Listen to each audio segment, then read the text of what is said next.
Hello everyone, I'm Mahdieh Najafzadeh from Tehran University of Technology. My today presentation is Improved DC-link voltage transient response and stability issues in energy router with fuzzy logic control method. The subjects that I will cover today are system description and introduction to the problem, and the next step is the proposed solution, which is designing fuzzy logic controller. The next step is the simulation result and comparison with the PI regulator, and it will be finished with conclusion part. Now let's start. The system description. Our energy router consists of two back-to-back full bridge inverter, VSI1 and VSI2. VSI1 connected to the grid through LCL filter, whereas VSI2 connected to the load side through another LCL filter. These two converters, they are connected to each other through DC link, which is 400 volt in our prototype. As all we know that VSI1 or the grid side inverter works as current control, and its somehow responsibility is to stabilize the DC link voltage through producing reference grid current. And also VSI2 works as voltage controlled, and its responsibility is to provide a stable AC voltage for our AC load. In our previous work, we used PFC algorithm based PI regulator, which I showed here in the photo. As we can see, the measuring DC link voltage compared to the reference, and the error signal goes to a PI regulator, and the PI regulator produces the reference grid current, and then the error signal of the grid current through PR controller produced the duty cycles. The next somehow in our previous works, we also find that for different variety of AC loads, for example, in non-linear and in idle condition, the traditional PR regulator can't provide stable AC voltage. So we decided to use MPC, which works well. As you can see here, we also used MPC or model predictive control to produce AC voltage in our AC load side. Now the problem. The problem is that when we wanted to add some DC load to the DC link, we find that for wide variety of DC load, our traditional PI regulator can't provide a stable voltage. Because the coefficients of the PI regulator, they are all fixed and inflexible, so they can work for a limited variety of loads. So we decided to replace that PI regulator with intelligent control method, which is FLC or fuzzy logic control. As we can see, the input is somehow the error signal, and the output of the FLC goes to integrator, and then it produces the reference grid current. Now let's start with fuzzy logic control design. As here I showed you, there's a somewhat general block diagram of the FLC that it used. As we can see that the error signal comes to the FLC, and then the output of FLC is the control signal. So in that way, FLC can control every or different kind of plants and systems. Here for our system, we decided for our FLC to have two different inputs and one outputs. One of the inputs is the error signal of the DC link voltage, and the other one is the slope of the change of the error signal, or the derivative of the error signal. And the output is the derivative of the reference grid current. Now, why we add the derivative of the error signal? Here I showed. As we know, the VSI somehow transfer AC power to the DC power. This transformation produce some double frequency variation in DC link. That, for example, I showed a simple.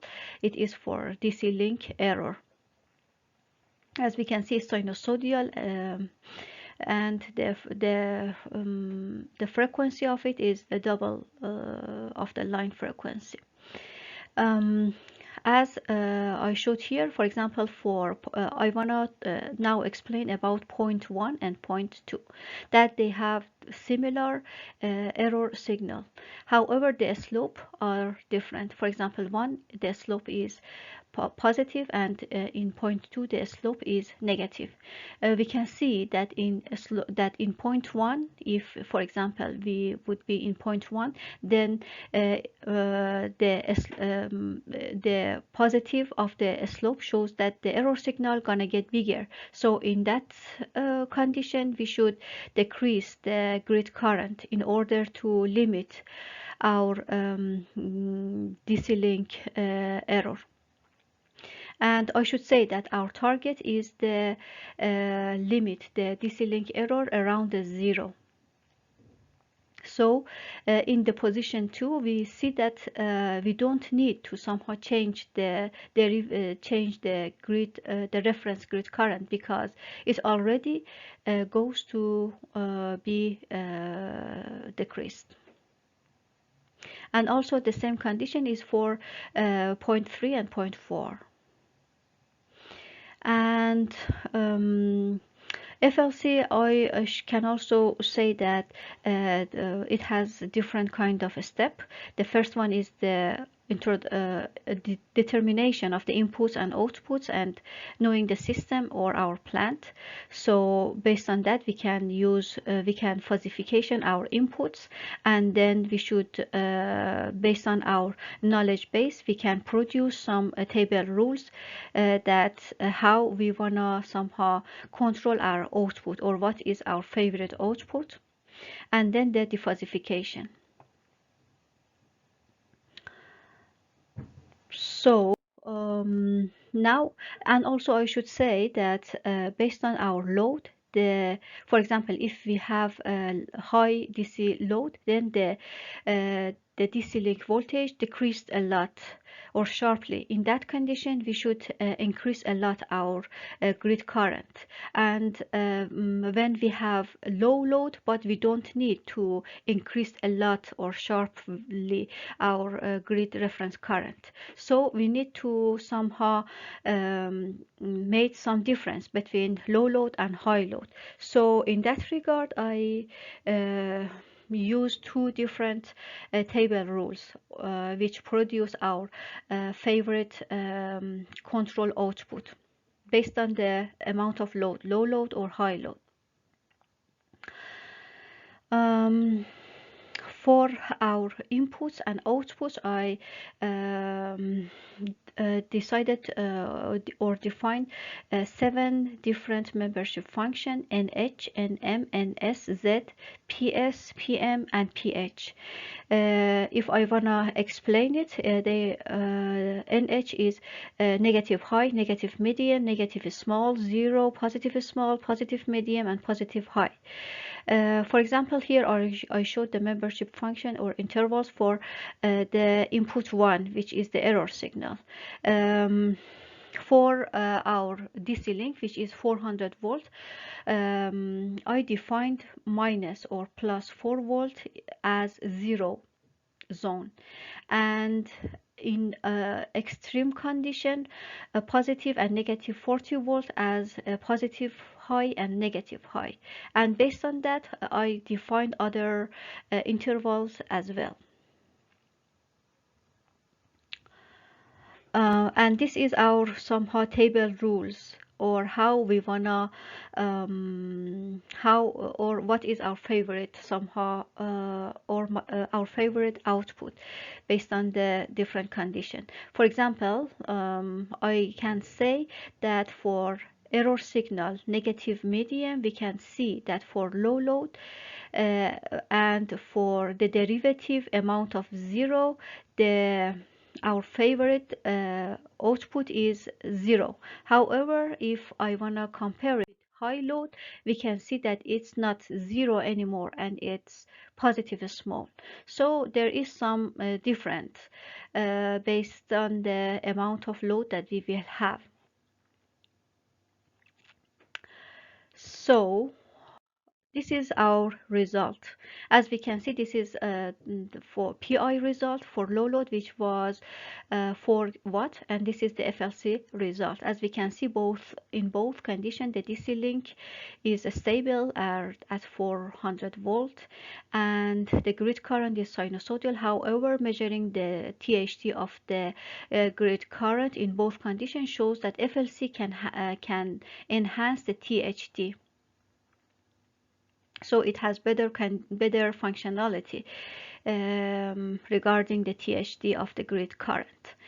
And also the load voltage is so totally sinusoidal, that it shows FLC can work well with our MPC. This is for medium load, which is 400 watt, and we can see that both of them work well, and the DC link is stable. And this is for high load, which was 2 kilowatt, and we can see that PI can't produce the stable voltage, and the voltage goes down in such a way that even the AC load stop working. However, FLC can work well with fast transient condition, and and it provides stable DC link voltage. And also the THD of the grid current was about 100, about 1%, which is acceptable. Now the conclusion, FLC is easy to implement for complicated systems, and the result shows the ability of the FLC to enhance the DC link voltage control in different loads and disturbance, and also its ability to improve the THD of the grid current. Thank you.